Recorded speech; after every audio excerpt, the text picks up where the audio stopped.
প্রিয় দর্শক মণ্ডলী, আসসালামু আলাইকুম। যে যেখান থেকে যেভাবে আমার এই ভিডিওটি দেখছেন তাদের সবাইকে জানাচ্ছি আন্তরিক অভিনন্দন, শুভেচ্ছা, প্রীতি ও ভালোবাসা।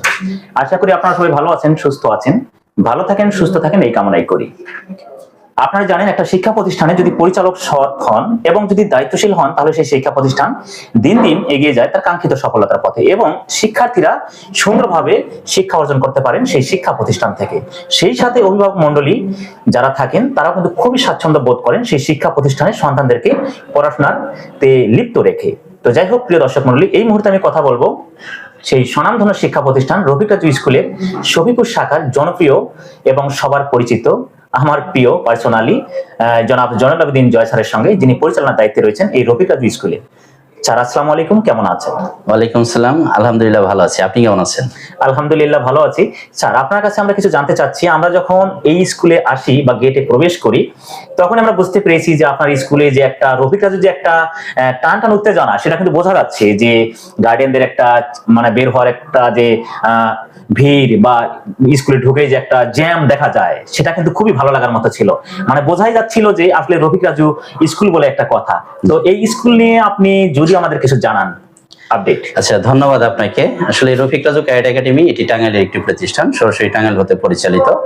রফিক রাজু ক্যাডেট একাডেমি অন্যতম একটি শাখা শফিপুর। সারা বাংলাদেশে এখন 62টি ব্রাঞ্চ নিয়ে রফিক রাজু শিক্ষা পরিবার। আপনি বলতে পারেন যে সহায়ক শিক্ষা হিসেবে সরকারের পাশাপাশি প্রাইভেট সেক্টরে যতগুলো শিক্ষা প্রতিষ্ঠান আছে সারা বাংলাদেশে নাম করা, তাদের মধ্যে অন্যতম একটি রফিক রাজু ক্যাডেট একাডেমি শফিপুর শাখা। যাই হোক, আমরা চাচ্ছি আপনি যেমনটি বলছিলেন যে গার্ডেনের গ্যাদারিংটা আপনি দেখতে পেয়েছেন। হ্যাঁ, আপনি যা দেখছেন সবকিছুই ঠিক আছে। আমাদের এইখানে বেশ স্টুডেন্ট আছে এবং গার্ডিয়ানরা তাদের নিজ দায়িত্বে বাচ্চাগুলো নিয়ে যায়। আমাদের সিকিউরিটি ব্যবস্থা ভালো। সবকিছু মিলে আমি বলবো যে আপনি যা দেখেছেন সবকিছু ঠিক। এটা তো অবশ্যই আসার আগে আপনি দেখেছেন, আপনি জাজ করতে পারবেন। আমি আপনাকে একটা ইনফরমেশন দিয়ে রাখি, অত্র এলাকায় যতগুলো প্রতিষ্ঠান আছে সবাই ভালো। সবার প্রতি সম্মান রেখে বলছি, আমরা কিছু ব্যতিক্রম তাদের থেকে। এই ব্যতিক্রমের জন্যই আপনি হয়তো এত গ্যাদারিংটা দেখতে পাচ্ছেন এতটুকু। স্যার, আমরা এখানে আসার পর একটা জিনিস আমরা যতটুকু জানতে পেরেছি যে সম্ভবত আপনাদের ভবনটা মানে একটু চেঞ্জ করা হয়েছে, মানে বিল্ডিং চেঞ্জ করা হয়েছে, এটা কতটুকু সত্য? হ্যাঁ, এটা সত্য কথা। আমাদের করোনার আগ পর্যন্ত একটু ভবনে আমরা ছিলাম। আমরা রিসেন্টলি নতুন একটা ভবনে শিফট হয়েছে। তো এখানে আসার পরে আলহামদুলিল্লাহ আগের চেয়ে বেটার ফিল করতেছি। এনভায়রনমেন্ট এটাও ভালো হচ্ছে। আমাদের কিছু ডেকোরেশনের কিছু কাজ বাকি আছে, এটা হয়ে গেলে আলহামদুলিল্লাহ আপনি আরো অনেক বেটার পাবেন। অর্থাৎ এনভায়রনমেন্ট বলেন, পড়াশোনার মান বলেন, গার্ডেন কোয়ালিটি বলেন, টিচার স্টাফ বলেন, সবকিছুতে আপনি বেটার কিছু পাবেন ইনশাআল্লাহ। কখনো কি বাহির থেকে এরকম চাপ আসে যে রফিক রাজু স্কুলে যে একটা মানে নাম ডাক আছে, অনেক সময় দেখা যায় হেটার্স থাকে, তারা অনেক সময় চাপ ক্রিয়েট করে কিভাবে ড্যামেজ করা যায় বা ধ্বংস করা যায়, তো এরকম কখনো হয়? না, আসলে এই ড্যামেজের বিষয়টা আমি সেভাবে কখনোই ফিল করি না। কারণ আমি যেটা মনে করি যে বাংলাদেশের মানুষ সবসময় ভালো কিছু চায়, ভালো একটা পরিবেশ চায়, ভালো পড়াশোনা চায়। আমরা ভালো পড়াশোনাটাই দিচ্ছি। এই ক্ষেত্রে যদি কারো হেডেক থাকে সেটা আমি ওভাবে চিন্তা করতেছি না। আমি শুধু আমার পড়াশোনাটাকে কিভাবে কন্টিনিউ করতে পারি, কিভাবে আরো বেটার সার্ভিস দিতে পারি, বাচ্চাদেরকে কিভাবে সঠিক শিক্ষায় শিক্ষিত হতে পারি, ধর্মীয় নৈতিক শিক্ষা থেকে শুরু করে কিভাবে আগামী দিনের ভবিষ্যৎ প্রজন্ম তৈরি করতে পারি, যারা বাংলাদেশ বিনির্মাণে সহায়ক ভূমিকা যেন রাখতে পারি, সেটা দিয়ে কাজ করছি। আমি হেটার্স বলেন বা অন্য এদিকে আমি কোনো নজর দিচ্ছি না। আমি আমার কাজটাকে নিয়ে ব্যস্ত থাকি। বর্তমানে কতজন স্টুডেন্ট এখানে পড়ালেখা করছেন এবং কতজন টিচার স্টাফ রয়েছে? আচ্ছা, ধন্যবাদ আপনাকে। বর্তমানে আমাদের এখানে 500-র মতো স্টুডেন্ট আছে এবং টিচার স্টাফ বর্তমানে 35 জন। যারা টিচার স্টাফ রয়েছেন, সহকারী বা বিভিন্ন ক্যাটাগরিতে তারা ভাগ ভাগ থাকেন আমরা জানি। আর বিশেষ করে রফিক রাজু স্কুলে এটা হয়ে থাকে, তো তাদের কাছ থেকে কতটুকু সহযোগিতা পাচ্ছেন বা আন্তরিকতা পাচ্ছেন? প্রথম কথা হলো, আমাদের এখানে নিয়োগ প্রক্রিয়াটা স্বচ্ছ। আপনারা জানেন ইতিমধ্যে আমরা যখন টিচার নিয়োগ দেই তখন অবশ্যই তাদেরকে আমরা রিটেন পরীক্ষা নেই। রিটেনের পরে ভাইভা নেওয়া হয়, একাধিক ফর্মালিটিস মেনটেন করে তাদেরকে নিয়োগ দেওয়া হয় এবং নিয়োগ দেওয়ার পরে তাদেরকে আমরা ট্রেন্ড আপ করি। যথেষ্ট ট্রেনিং করা হয় রফিক রাজু শিক্ষা পরিবারের পক্ষ থেকে। সবকিছু মিলিয়ে বলতে পারেন যে তারা যথেষ্ট দক্ষ, অভিজ্ঞ এবং তারা স্টুডেন্টদের প্রতি যথেষ্ট আন্তরিক। তারা দায়িত্ব নিয়ে পড়াশোনা করায়। সেই দায়িত্বটা কি সেটা আমরা তাদেরকে ট্রেনিং এর মাধ্যমে শিখিয়ে দিই। আপনি অনায়াসে বলতে পারেন যে এখানে অসহযোগিতার কোনো সুযোগ নেই। সবাই সবার সহযোগী হিসেবে চমৎকার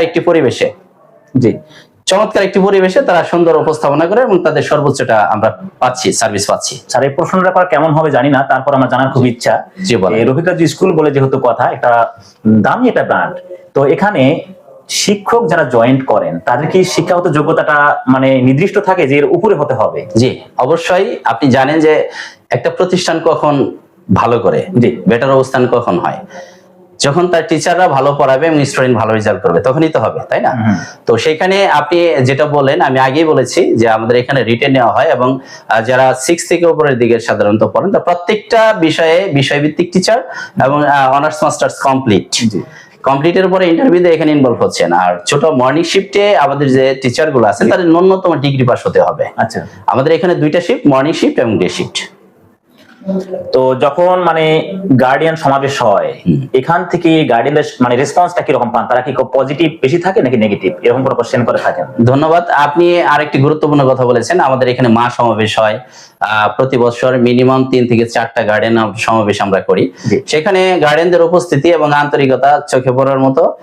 অবশ্যই তারা, আমি বলবো যে মিনিমাম 70 থেকে 80% গার্ডিয়ান প্রত্যেকটা সমাবেশে উপস্থিত থাকেন এবং তাদের মতামত গুলো ব্যক্ত করেন। ম্যাক্সিমাম ক্ষেত্রে আমাদের সাথে তাদের মতানৈক্য হওয়ার সুযোগ নেই, কারণ আমরা একটা নির্দিষ্ট ফর্মালিটি মেনটেন করে বা একটা নির্দিষ্ট নিয়ম কানুনের ভিত্তিতে পরিচালনা করি। তারপরেও কিছু কিছু বিষয় গার্ডিয়ানদের পরামর্শ থাকে, সেই পরামর্শগুলো স্টুডেন্টদের জন্য বা প্রতিষ্ঠানের জন্য কল্যাণকর। অবশ্যই সেটা আমরা গার্ডিয়ানদের কাছ থেকে মতামতগুলো গ্রহণ করি এবং সেই অনুযায়ী কাজ করার চেষ্টা করি। লাস্ট কোশ্চেন, আমরা অনেক সময় দেখি যে স্কুলে আমরা জানি যে বর্তমানে যে নীতির কথা আমরা বলি, সেই নীতির কথাগুলো কিন্তু সব জায়গায় প্রয়োগ করা হয় না। আমরা অনেক ধরনের নীতির কথা শুনি, বলি বা জানি, কিন্তু আমরা যেখান থেকে মানুষ হওয়ার চেষ্টা করি বা মানে মানুষ হওয়ার জন্য তাদেরকে শিক্ষা দেই, সেই জায়গাগুলোতে এখন নাকি দুর্নীতি হয়। যে অনেক সময় দেখা যায় যে টিচাররা যাদেরকে টিউশনি করা বা প্রাইভেট পড়ায় পার্সোনালি, তাদেরকে দেখা যায় সাপোর্ট করে ক্লাসে বা খাতা দেখার সময় একটু দুর্বল করে দেখে, যাতে একটা ভালো বেনিফিট আসে এবং ওই স্টুডেন্টটা দীর্ঘদিন সেই ম্যামের কাছে বা স্যারের কাছে থাকে। এই বিষয়টা কি কখনো স্কুলে ঘটে? না, এটা ঘটার কোনো সুযোগ নেই। আমি কিন্তু আগেই বলেছি সরাসরি টাঙ্গাইল হতে পরিচালিত। আপনারা হয়তো জানেন ইতিমধ্যে আমাদের সকল ধরনের প্রশ্ন হয় টাঙ্গাইল থেকে। জি। প্রশ্ন করার ক্ষমতা বা এখতিয়ার আমাদের কোনো ব্রাঞ্চের কোনো টিচারের নেই। প্রত্যেকটা পরিচালকের, ব্রাঞ্চের যারা পরিচালক আছেন, পরিচালকের পার্সোনাল মেইলে প্রশ্নগুলো দিয়ে দেওয়া হয়। এক্স্যাক্টলি আপনি বলতে পারেন এসএসসির মতো। জি। অর্থাৎ একটা বাচ্চা যখন এসএসসি পরীক্ষা দেয়, সে জানে যে আজকে ম্যাথ পরীক্ষা বা ইংলিশ পরীক্ষা হচ্ছে, প্রশ্ন কোন জায়গা থেকে আসতেছে সে কিন্তু জানতেছে না। জি জি জি। রফিক রাজুতে ঠিক সেই ধরনের সিস্টেমে আছে। এখানে প্রাইভেটের স্টুডেন্টকে একটু সুযোগ সুবিধা দেওয়া অথবা কারো কাছের বা দূরের কোনো কিছু করার কোনো ধরনের স্কোপ নেই। ইভেন আপনি জেনে খুশি হবেন যে যখন বাচ্চাদের পরীক্ষা নেওয়া হয়, পরীক্ষা নেওয়ার পরে ক্লাস দেখার পরে আরো 2টা রিভিউ আমরা করে থাকি সেখানে। মাই গড। খাতা যখন টিচার দেখেন, দেখার পরে আবার রিচেক হয়, আমি এটাকে রিচেক বলি। 2 স্তরে রিচেক হওয়ার পরে আমাদের এখানে রেজাল্ট হয়। সো এইখানে আপনার স্বজন প্রীতির বা কোনো কিছুর সুযোগ কখনোই ছিল না, ভবিষ্যতে থাকবে না, এটা 100% শিওর। তো আসলে প্রিয় ভিউয়ার্স, আপনারা অবশ্যই বুঝতেই পেরেছেন যে রফিক রাজু যারা শাখাগুলো পরিচালনা করে থাকেন, তারা মূলত সিলেবাস অনুযায়ী সেগুলোকে পাঠদান করানোর চেষ্টা করেন, কিন্তু তাদের হাতে কোনো এখতিয়ার থাকে না যে প্রশ্ন তৈরি করা বা প্রশ্ন তাদের কাছে রাখা, কারোর সাথে স্বজন প্রীতি করা, এটা নেই। এটা আপনারা নিশ্চিত থাকতে পারেন যে টোটালি এখানে কোনো মিথ্যার আশ্রয় বা ধোঁকাবাজের আশ্রয় কোনো নেই। জাস্ট পড়ালেখা পড়ালেখা পড়ালেখা, একেই বলে Rafiq Raju school and branch. যাই হোক স্যার, অসংখ্য ধন্যবাদ সুন্দর কথাগুলোর অ্যান্সার দেওয়ার জন্য। ভালো থাকবেন, আল্লাহ হাফেজ। ধন্যবাদ বিজয় সংকেত আপনাকে।